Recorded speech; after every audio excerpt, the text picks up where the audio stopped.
my shoulder, shaking me, and said, "Yo-yo, I need some money to get food from the shops." I ignore her, no longer her yo-yo in those moments, but instead a vessel of ghosts. Used to my dissociative episodes, Elijah knows when to reach into my wallet and get my debit card herself. After midnight, when Elijah still can't sleep, I watch TV with her in her bed. True crime, something grisly about a dead teenager or several. We both find solace in the inevitability of broken girls, something to count on.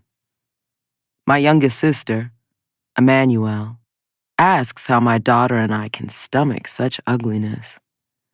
I tell her we watch the sensationalized breakdowns of people's lives in the same spirit we do puzzles. By the end, we hope to piece it all together. We cling to the promise inherent in the genre's title, that we will find something true here. Not that any of these series ever deliver. This isn't because they lack in true things to say, but because we already know the true things they have to say. What we are actually hoping for is a different truth, a different answer to the question. Why did he do it? How did the wife not know? Why did the mother allow this? Why weren't they watching more closely? How, in such a crowded cafe, did no one see, did no one stop this untethering of blood from body? The answer to all these questions, of course, is that human beings are not very good. I say this not misanthropically, but with the realization that we, through apparent dominance over other animals, have crowned ourselves kings, when in reality we are ill-equipped to handle the basic demands of life on this scale. We are forest creatures who have wandered into the man-made road, eyes frozen and wide. My mother had a print of Jenny Holzer's 1982 Abuse of Power Comes as No Surprise on the wall of her study. I comment on it for the first time when I am 13, shoulder pressed up against the door frame. Abuse of power surprises me every time, actually, I say, full of bravado. Really, she says, and her reading glasses slip down her nose. She sees through my attempt at teenage indifference, knows my earnest heart.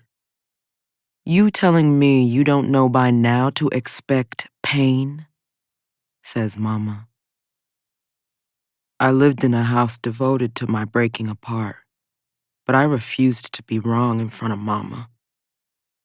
I guess I hope every time it'll be different. I wait for Mama to mock my confession. A woman dedicated to relentless self-reliance, she's built her 3 children to be invulnerable. Instead, she returns her attention to her computer screen, types an email, or an editorial letter, or her book. When I go to leave, she calls my name. Yeah, I say. I mean yes, ma'am. Don't forget to take the chicken out the freezer. 2. I haven't heard from my real mother in months, not since an email she sent last October asking to talk. But nightmare mother, ghost mother, always there in Mama's absence, texts me now. Children, the message reads, I miss your screams. Come play. Never satisfied bringing ruin once or even twice, Nightmare Mother sends the message several more times. The text bubbles stack one on top of the next like blocks in a toddler's tower. After vomiting, I upload a screen cap of Nightmare Mother's threat to my and my sister's group chat. What the fuck am I looking at? Asks Eve. These texts just got sent to me from Mama's number. Okay, but Mama didn't send those, says Emanuelle. I know. Neither of my